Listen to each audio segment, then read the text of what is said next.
Volkus is a world of Stygian darkness and fiery illumination, a place of sprawling cityplexes and nightmarish industrial waste. Despite its horrors, this flawed jewel finds itself at the epicenter of a titanic struggle for dominance within the Cassandra system. Hello there. In this video we're going to show you how to paint Killzone Volkus terrain so that it looks awesome on the battlefield in no time at all. The paints we'll be using are on the screen now.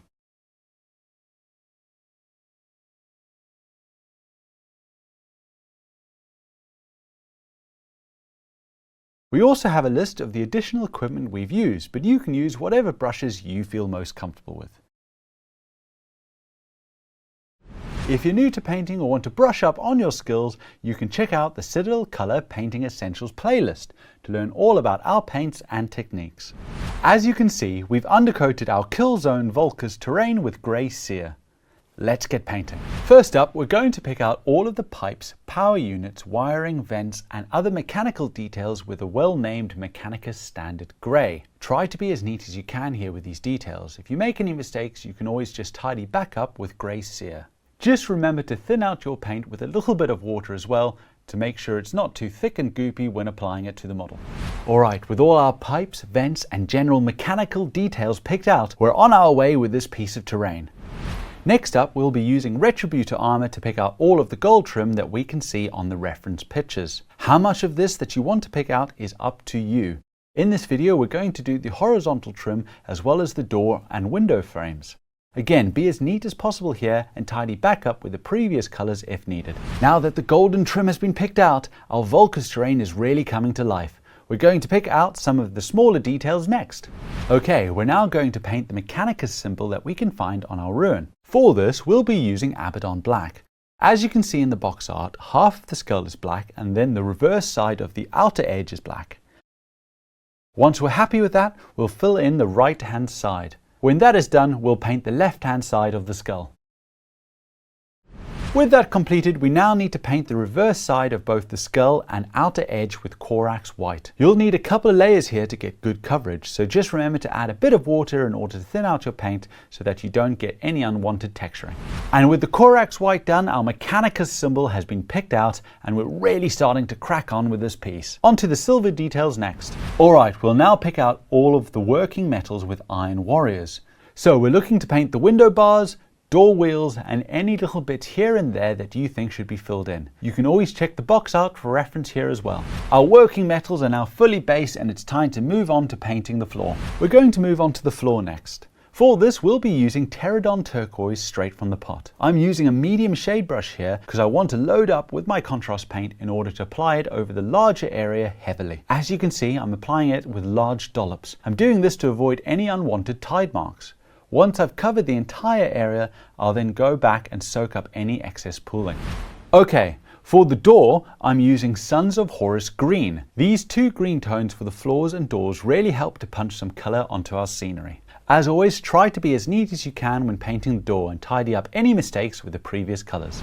Alright, with the floor and door picked out, all of our base coats are done. We're now going to add some depth and weathering to really make our terrain awesome with not much extra work. Time for the shading phase. Our first shade will be an all-over wash of non-oil thinned with a 1:1 ratio with Lamium Medium. The reason why I'm doing this is because I don't want the non-oil to be too powerful over our grey cere base coat. Also, when painting larger areas like the entire side of the scenery, the medium will help to reduce tide marks over the flatter surfaces.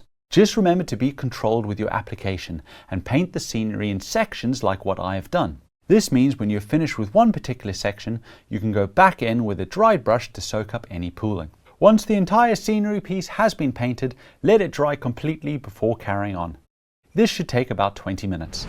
And there we go, our non-oil has completely dried and really added a lot of depth to our terrain. Because we've done an all-over shade, it's tied all the details together nicely. Now that the shading is completely dry, we're going to add some highlights to our piece. We're going for an all-over highlight here, so we'll be using grey cere and dry brushing it over the entire area. When doing an all-over highlight like this, you want to make sure that you have light pressure on your brush because you don't want to get too much paint onto the model. We're looking to gently buff out the raised details and make them pop a little. If you want to know more about dry brushing, we have a Painting Essentials video all about it. Once that is done, As a little extra, you can then go in and add a bit of color to the center mass of some of the flat areas of the gray wall. In order to do this, I've made myself a little sponge tool. I've torn off excess sponge from one of my carry cases and put it in the plastic brush protector that I get on my Citadel brushes. Then I've torn off more excess sponge until it's in the shape that I want. I'll then dip the sponge into the paint on my palette and remove any excess by dabbing it on the palette until I just about see it coming off. Finally, I'll dab it onto the center mass of the flat area. As you can see, it'll add a little bit of texture. Awesome, that dry brush highlight has really made the terrain pop out nicely, and because we were gentle with it, we haven't overpowered any of our previous colors or shading that we've done. Remember to be gentle with the application and build up the highlight slowly. Okay, with the model highlighted, we now need to do the final steps. This will be to add some of that awesome weathering that we can see on the box art. So, we're going to use Mortarian grime to paint streaks of collected dirt and grime coming from the top of the wall and going into natural recesses. You can do as much or as little as you want to with this step. The beauty of it being on terrain is that you can have a lot of fun with it. Once you've done with the streaks from the top, then paint the bottom of the terrain as well. This will represent all the mud and dirt splashing up the walls. We're going to add a bit more depth to our grime streaks and mud by adding rattling grime into the center of them to show where it's still wet. Remember that grime, mud and most things fluid are darkest when wet still. Again, you can do as much or as little as you want with this. So just try out for yourself and have fun with the application. Alright, those two steps have really added a lot of weathering and character to our terrain. You can also use these steps to cover any mistakes that you might have made earlier. It's particularly useful to tone down any details that have been highlighted a bit too much as well. We're now going to paint the light that we can see above the door. For this, we're using Nazdrake Yellow because I think the warm yellow tone that it has will suit our weathered ruin well. If you overspill a little bit here, don't worry, because it will look like it's glowing. Finally, we need to use Abaddon Black to darken the top of the destroyed walls in order to show where the blast damage has been.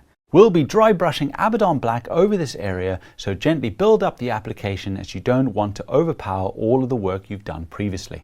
It's always easier to add more than it is to take away when dry brushing. And there we go, with that final dry brush done, our Volker's terrain is complete and looks awesome. Those final weathering steps have really helped to set the mood of a dark and grim battlefield. In this video, we've shown you how to paint Kill Team Volker's terrain and get it to a great standard for games of Kill Team. We've had a lot of fun with this video, and we hope it has given you the inspiration to get your own Kill Team Volker's terrain painted. For more painting videos, head over to our YouTube channel. If you need more help, you can always head to one of our Warhammer stores where our friendly staff will be more than happy to help. Well, we hope you've enjoyed this video and we'll see you again soon. Bye-bye!